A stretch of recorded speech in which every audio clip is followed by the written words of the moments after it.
Olá, tudo bem, pessoal? Aqui, professor Marcos Melo. Como eu prometi, vou tentar estar aqui diariamente, de segunda a sexta, pelo menos, até o dia do Enem e, se possível, aí da FUVEST, pelo menos. São as duas referências maiores, né, que nós temos aqui em São Paulo, no caso da FUVEST, e o Enem, você sabe, é nacional.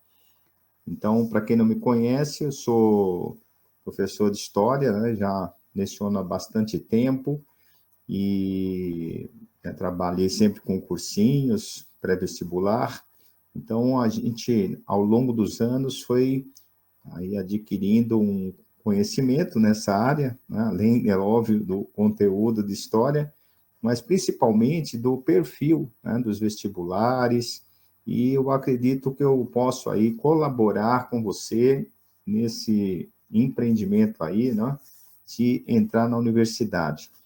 Então, já estive aqui algumas vezes, alguns dias, e, óbvio, todos os anos tem turmas novas, e a gente retoma, aí sempre tem novidades, são temas novos, né, que vão surgindo, então, há sempre a acrescentar. Mas hoje, pessoal, queria dar uma dica, né, principalmente para quem está estudando história, que assim, quando você está estudando e se você estiver fazendo vestibular, principalmente se for teste, e você perceber em alternativas que há um juízo de valor, há uma probabilidade dessa alternativa estar errada. Por quê? Porque em história nós não podemos, como eu disse, atribuir juízo de valor. Não dá para dizer um governo foi bom ou ruim. Vamos supor, para efeito didático aqui, dar um exemplo concreto. Se você pensar, por exemplo, vou aproveitar porque recentemente um aluno fez esse questionamento comigo, que era a questão dos governos militares. Os governos militares, professor, foram bons, foram ruins, tá? Então, gente, é lógico que se eu fosse dar minha opinião particular, né, pessoal, eu tenho uma resposta. E é isso que os vestibulares, pelo menos a maioria das vezes, fazem. Ninguém vai ficar te perguntando se, como eu disse, eu acabei de falar, se o governo foi bom, se foi ruim, porque pode ter sido bom para um, né? É ruim para outro, é bom para um determinado setor da sociedade, para outro pode ter sido ruim, certo? Então, como eu disse, não podemos entrar nessa área. Nós temos que analisar. Por exemplo, se for cobrado sobre o João Figueiredo, foi o último governo militar, houve uma inflação alta, né? A pergunta do aluno foi sobre o governo Figueiredo.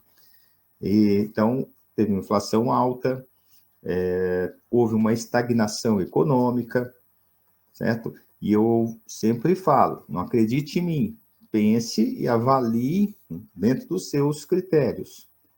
Por exemplo, uma das últimas manifestações contra a ditadura em São Paulo, foi no Vale do Anhangabaú, calcula-se que havia 1 milhão de pessoas. Então, se 1 milhão de pessoas estava defendendo o fim daquele governo, e juntamente, né, o fim do regime, no caso militar, será que era um governo, então, que beneficiou a maioria?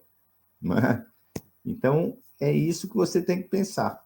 Como eu sempre brinco aí com meus alunos, não acredite em mim. Analise os dados, analise as circunstâncias. Por quê, pessoal? Dependendo, principalmente quando a gente está falando de um passado, sim, mais recente, onde muitas pessoas viveram o período, eu, por exemplo, né,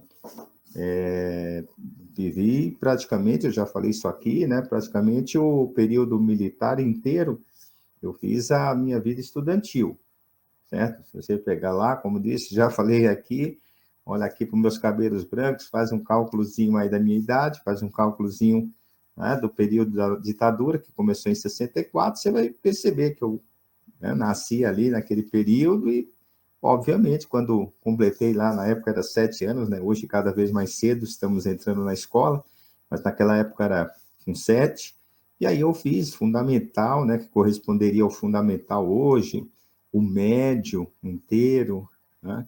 Então eu fiz dentro desse período. Então, como eu disse, é um período em que muitas pessoas estão vivas ainda. Então, há uma tendência, né, de se avaliar aquele período ainda muito, como eu disse, atribuindo juízo de valor, se foi bom, se foi negativo para você, né, para a pessoa, no caso, que viveu aquele período.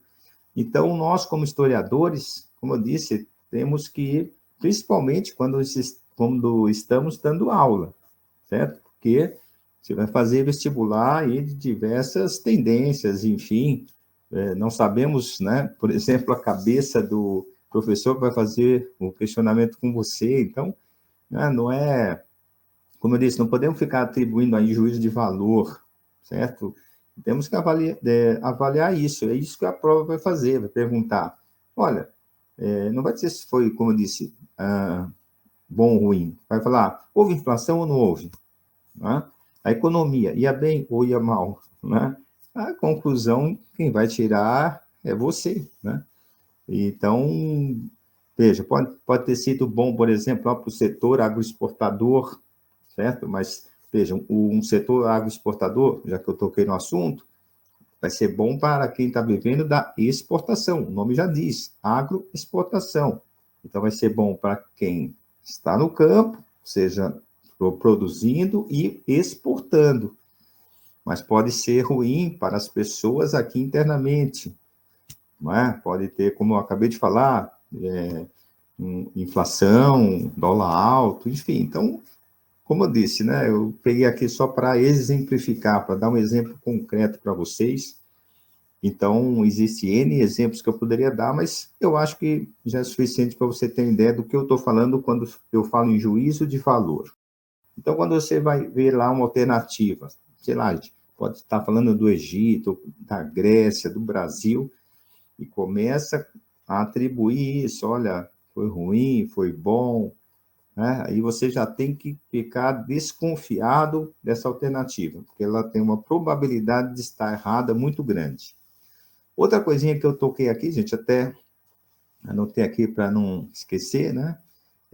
Você vai ter que também pensar sempre assim. Quando você estiver estudando uma determinada revolta, por exemplo, um determinado período, tenta pensar assim, olha, quando foi, focar nesses três tópicos, quando, onde e por quê, né? Antigamente tinha uma rádio que começava justamente assim, né? Então, quando? Sei lá, vamos pensar, gente, em Confidência Mineira, quando aconteceu? 1789, ou no mínimo, você tem uma referência de século XVIII. Onde aconteceu? Minas Gerais. Por que aconteceu? Aí que há uma tendência maior, né, se fosse esse tema, por exemplo, do examinador te cobrar. Quais foram as razões que levaram em confidência? Então, veja, olha a diferença, né, que eu já comentei aqui em outras conversas nossas, daquela história lá que a gente aprendia no passado. Então, ficavam lá preocupados em decorar os líderes, certo? Nesse caso aí, por exemplo, Tiradentes, e algum outro lá, nome, Cláudio Manuel da Costa, Tomás Antônio Gonzaga, era aquela história decoreba que eu comentei com vocês, certo? Que não especulava muito o porquê, era simplesmente uma memorização de fatos, né, de algumas datas, mas hoje o vestibular está muito mais rico, tá? Felizmente, né? 20 anos para cá, principalmente, desde o fim, né, praticamente da ditadura, que não tínhamos a história, não tinha a pretensão, junto com as outras disciplinas de humanas, de despertar espírito crítico nas pessoas, certo? Porque aí eu falo, gente, não é nem questão de juízo de valor. Você pode até falar assim, poxa, mas aí, pessoa, você está atribuindo juízo de valor. Como eu disse, estamos agora indo para outra seara, estamos indo para uma questão do perfil do vestibular. Aí eu posso, sim, né, dar uma opinião como professor. Por quê? E mesmo assim, olha, não estou atribuindo juízo de valor, eu estou dizendo só que há uma mudança de perfil de questionamento, certo? Era uma prova mais decoreba e agora é mais interpretativa. Não estou nem dizendo, hein? Ó, é óbvio que eu acabei me entregando aqui, né, e falando que eu, como professor, acho positivo. Mas nem é isso, eu estou só discutindo a mudança de perfil e por que você tem que ficar atento, então, a essa nova, né? Nova para a gente, porque para vocês que estão fazendo aí o vestibular, né? Já estão inseridos nesse contexto, né? Já estão nesse contexto aí faz tempo, mas eu comentei isso porque às vezes os pais, né, que viveram, por exemplo, ou o avô, sei lá, que viveu a ditadura militar, às vezes faz esses comentários, né? Então, até, diga de passagem aqui, agradecer as pessoas aí, estão entrando, o Léo, grande professor aí também, legal, por isso que falei no começo, né, às vezes, não só vestibulandos, mas professores acabam entrando aqui nas minhas conversas, e o Léo é um professor aí fantástico de inglês, a Helena também está sempre aqui, né, Helena? Foi minha ex-aluna e hoje está aqui nos prestigiando. Obrigado a todos vocês, legal? Então, pessoal, só para fechar, então, eu estava falando do exemplo da Inconfidência Mineira. Então, quando? 1789. Onde? Minas Gerais. Por quê? E aí você vai, como eu disse, aí é mais elaborado, você vai talvez ter que responder sobre o contexto da crise do sistema colonial, certo? Então, você vai sempre pensar também, aí é outra dica, hein, pessoal? Pensar sempre, se for história do Brasil, sempre pensar nas consequências do Brasil. Quando você estiver estudando história do Brasil, tenta pensar sempre, mesmo que não estejam te cobrando, mas você se cobra, tá? O que estava acontecendo lá fora?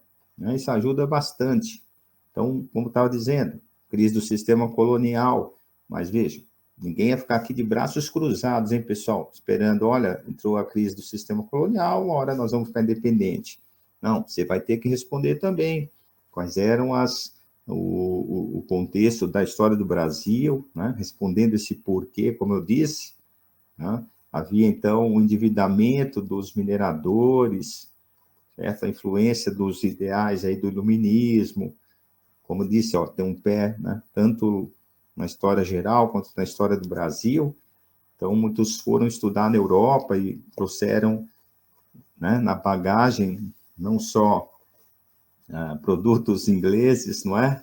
Que era a grande tema ali daquela época, mas também esses ideais, certo? Que permeavam ali a Europa naquele período. Então, como eu disse, né, hoje é mais essas dicas aí. Então, como eu disse, falei, juízo de valor, né? Ah, e outra coisa, gente, principalmente, segunda fase da FUVEST, e eu espero que o Enem também esteja nessa linha, você ficar atento a essas, como eu poderia dizer para vocês, sempre atento a questões que cobrem, assim, os dois lados da moeda, certo? Então, vou dar um exemplo concreto para ficar mais claro. Você veja, por exemplo, a chegada do europeu na América. Fica atento, o ponto de vista do europeu, o ponto de vista dos nativos. Por isso que eu falo, certo? Do juízo de valor. Não dá para você dizer, olha, que foi positivo ou negativo, né? Com certeza, para o colonizador foi positivo. Vão explorar o trabalho, né, escravo, vão explorar as riquezas que foram dominados, não foi, não é? Enfim, então, agora vamos dar um exemplo concreto, né? Eu sempre gosto, como eu disse, de também aproveitar esse momento para a gente falar um pouquinho, tá? Pelo menos aqui, hoje acabei me estendendo um pouquinho aqui, a gente geralmente bate uma meia horinha, né, de papo, geralmente é nesse horário, gente, tá? 3h30, 4 horas, e que eu entro aqui. Eu queria dar, gente, um exemplo, né, de uma questão que é da FUVEST, para você justamente não ficar, como eu sempre falo, com receio de vestibular, que é mais difícil, que é mais, né? Porque você tem que ir tranquilo, que você vai perceber que dá para se virar bem. Se você estudou direitinho, não vai ter erro. Olha, a FUVEST te colocou uma questão, e eu nem vou colocar aqui, tá? Assim, para você visualizar, porque eu quero justamente fazer esse exercício com vocês, tá? Não é necessário ver a questão. Às vezes eu coloco a questão, o aluno fica tentando resolver e tal, e ele perde um pouco a minha fala, então eu propositalmente não vou colocá-la hoje. Eles colocaram uma imagem, né, dos egípcios, um estava colhendo, o outro estava semeando, né, e assim por diante.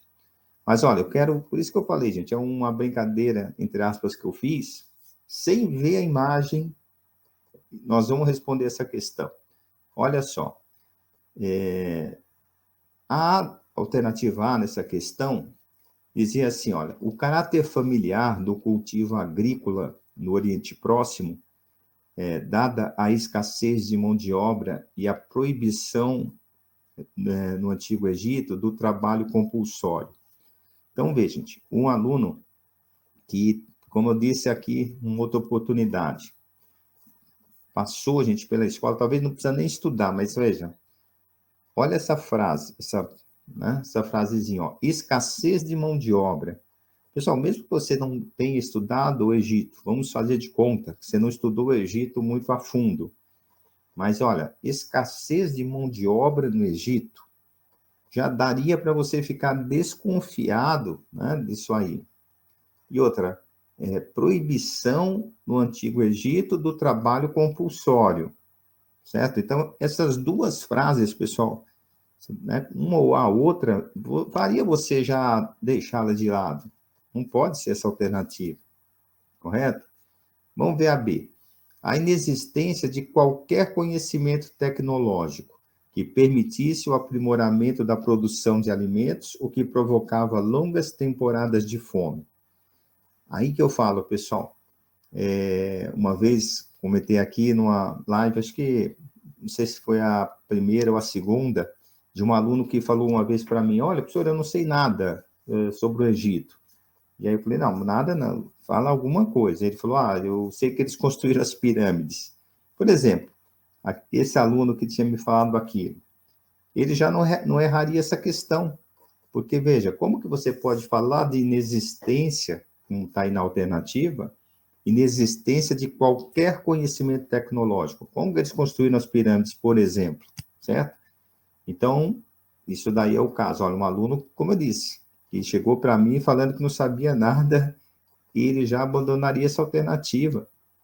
Agora, veja só, gente, nós já estamos, geralmente, né, quando você vai fazer um vestibular, você vai eliminando aquelas, né, o pessoal fala aí as abobrinhas, não é? Aquelas absurdas, eu chamo de escandalosamente errada. Olha, você já eliminou duas.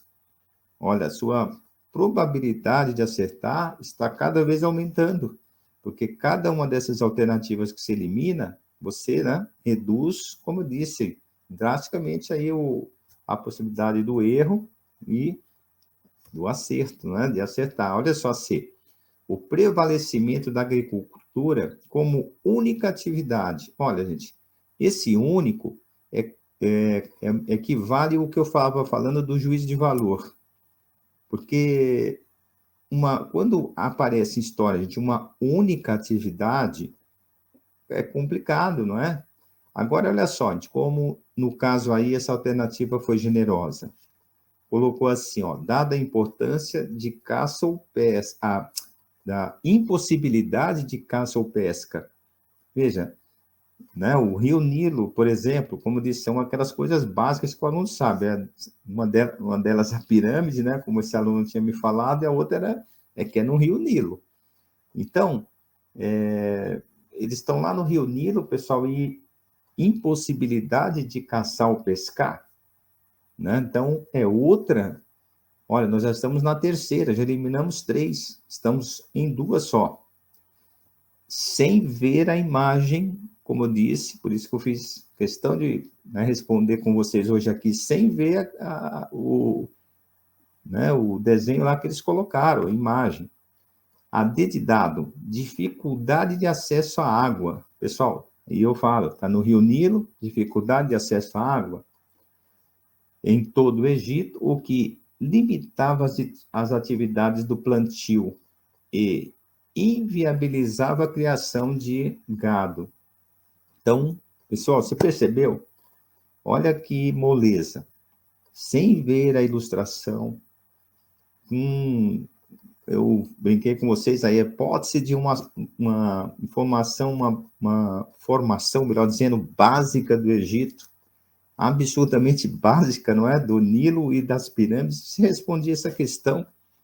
E como eu disse, não é que, eu peguei uma questão de um vestibular aí, tal, só para falar para vocês que não devem temer o vestibular. Não, full veste. Bom, e aí, sobrou, aí, né? A importância da atividade agrícola no Antigo Egito, que ocupava os trabalhadores durante aproximadamente metade do ano. Vamos supor, gente, que o aluno chegasse e falasse assim, mas professor, metade do ano só e a outra metade, né? Ficasse talvez na dúvida. Mas veja, as outras estão muito mais absurdas. E aí você vai ter que usar o bom senso, não é? Também, na pior das hipóteses, porque, veja, uma atividade agrícola, você, geralmente, o que você faz? Né? Você vai primeiro trabalhar a terra, você, né, vai fazer lá o cultivo e vai colher. Uma vez colhida, você vai para outra fase, né, do trabalho. Você não vai ficar, como usando os termos que estão aí, né, o ano inteiro trabalhando naquela única atividade. Você vai trabalhar, né, nesse processo, depois você vai para as outras atividades, inclusive construir canais, né, represas, as pirâmides lá no começo da história do Egito.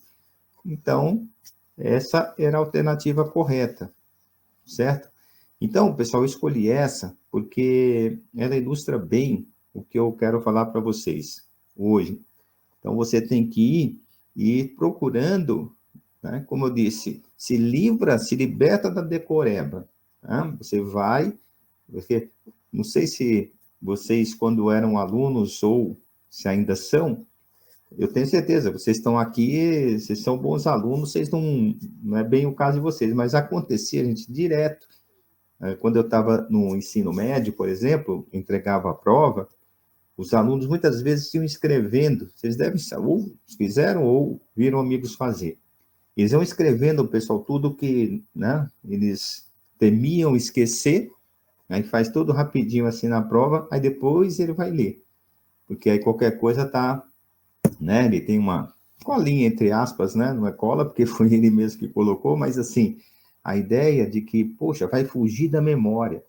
Porque a gente, apesar de tudo, ainda está muito, né, impregnado dessa história, como eu disse, factual. A gente tem que se libertar. Essa história é factual mesmo, né, e decoreba. E hoje há uma preocupação mais, né, que você tem uma capacidade interpretativa e não, né, simplesmente decorativa da história. Bom, e ainda, gente, com relação a isso, a gente está chegando próximo aí, né, do final, eu queria, eu escolhi uma para, depois eu vou voltar outro dia a ela merece aí uma reflexão maior, mas tinha uma questão que caiu no Enem sobre o Egito, e eu dizia o seguinte, olha, eu só vou ler aqui para vocês terem uma ideia do que eu estou falando, que dizia o seguinte, a alternativa correta, que o Enem considerou correta, dizia assim, olha, significava, entre outros aspectos, o poder do faraó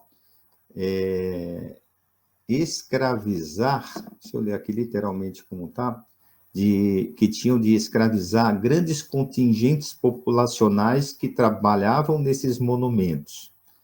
E aí, como disse, eu vou voltar depois, tá? Eu vou ler o enunciado e as demais alternativas, fazer igual a gente fez com essa anterior, Mas aqui eu queria deixar claro que essa questão ela foi mal feita. As outras, como eu disse, eu vou ler depois, aí essa eu quero mostrar para vocês. Que aí vocês vão acompanhando junto comigo, tá? Amanhã, se der, eu faço isso. No Egito, não existe escravo? Se você me perguntar, existe escravo? Existia? Sim.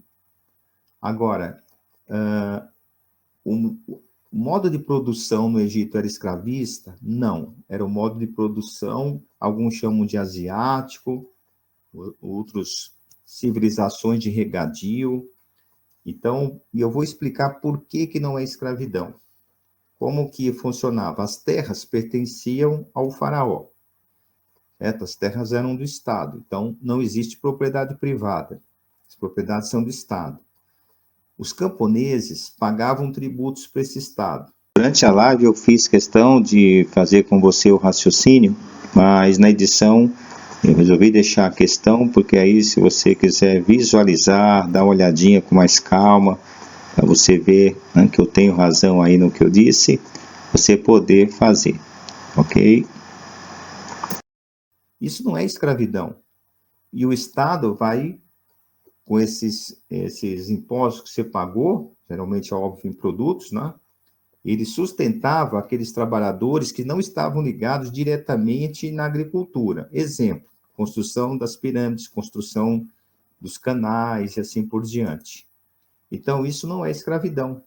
Escravidão é você forçar o indivíduo, e outra, é uma mercadoria. O escravo você vende, troca, certo?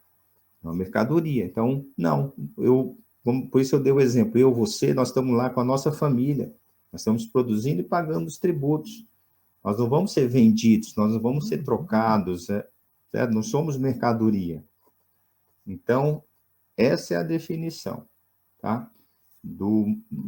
A diferenciação do modo de produção escravista, que é típico da Grécia e de Roma, e do modo de produção asiático, que é típico da Mesopotâmia e do Egito. E essa definição que eu acabei de dar. As terras pertencem ao Estado e os camponeses, as famílias, pagam tributos. É uma questão não muito feliz, mas as outras estavam bem piores, por isso que eu quero mostrar para vocês. Houve um probleminha técnico e a questão não apareceu, eu na edição então estou colocando aqui. A alternativa A é a correta porque não tem outra melhor. Então temos que aceitar a questão da escravidão, embora o modo de produção no Egito não fosse a escravidão. Deu para entender?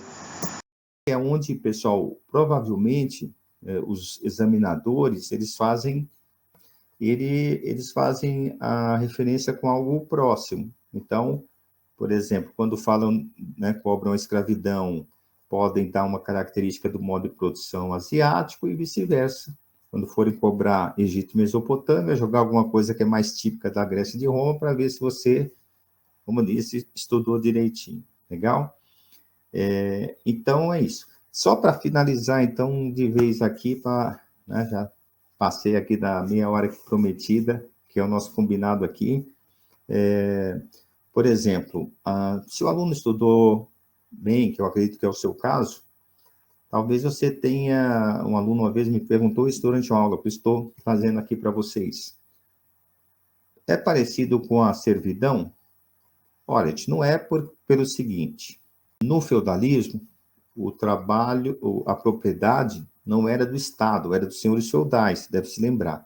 Então, no feudalismo, a propriedade era privada da terra.